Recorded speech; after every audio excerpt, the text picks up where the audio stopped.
Hey guys, this is Luke.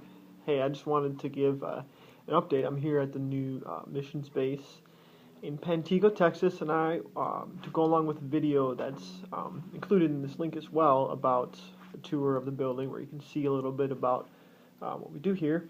I wanted to share a little bit of the story and how God got us in this building because it's pretty amazing. So we purchased this building um, from a old church that wasn't using it, and it was like perfect building.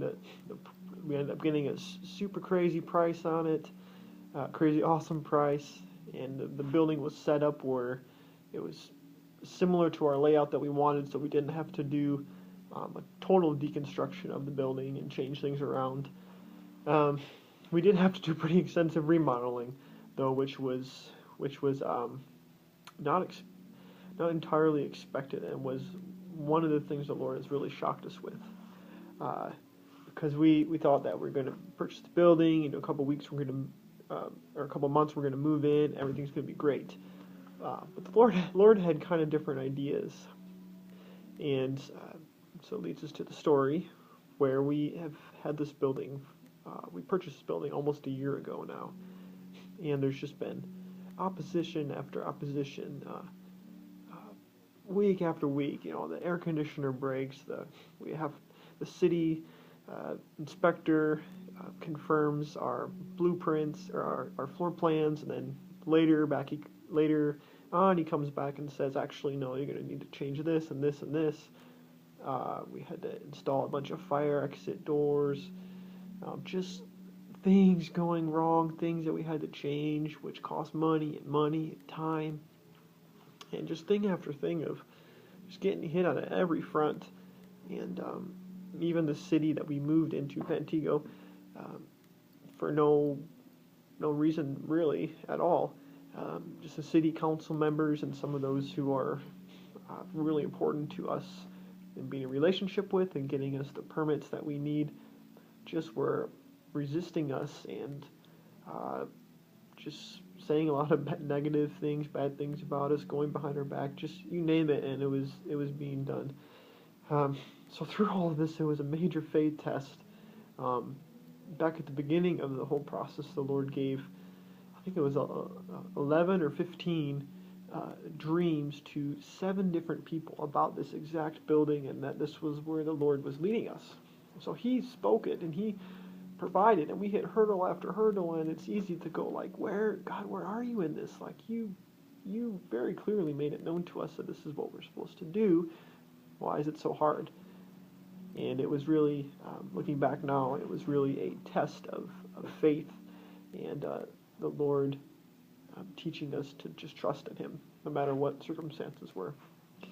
So, there are 3 separate occasions during the whole process of this year-long thing where we were out of money, we were shut down from doing any remodels, and needed a breakthrough of the Lord, or we couldn't move forward with it.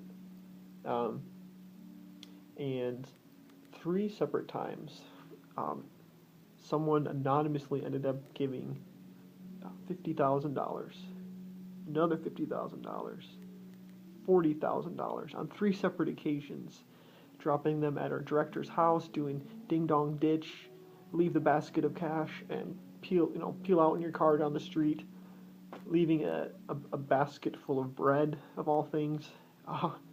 Maybe they're being symbolic of the provision of the Lord and the bread of the Lord, but leaving a basket of bread in our prayer room. Underneath the bread, $50,000 cash. I mean, just the craziest things of the Lord providing when we had no hope on our own.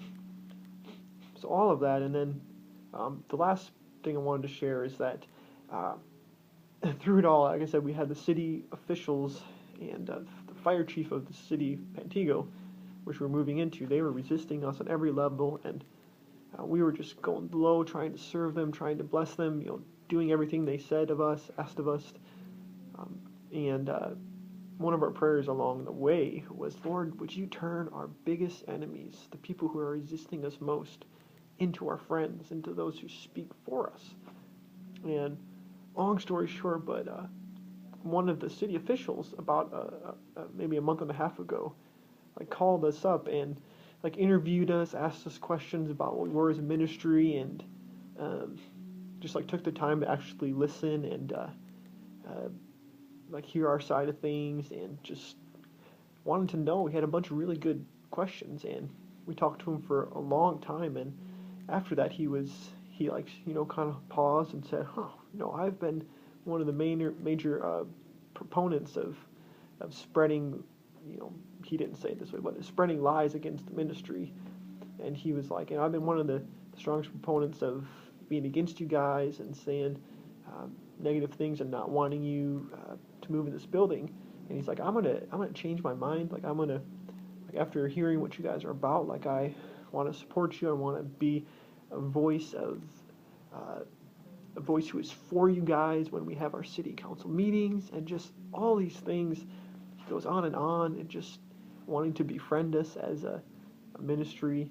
So the Lord, through it all, the biggest takeaway is that the Lord provides for us, and the Lord just showed us, though it took forever to get our permit and all the difficulties, He showed us that He did what He said He was going to do, and He showed us miracles along the way, countless ones, that if He would have given us the building, we moved in right away, we never would have seen the Lord's goodness in these different ways. So we're thankful for it all. We're the last year for this ministry has been really difficult, and we've learned a lot. Not really wanting to repeat this year, but grateful for what the Lord has done in us, and excited for this next season. So I just want to say thank you guys for praying with us. Thank you for contending and just covering us in prayers. We move into our new building. We are moved in now, so just join us in celebrating as we transition into starting day and night worship in Pentigo, Texas. All right, thank you guys. God bless.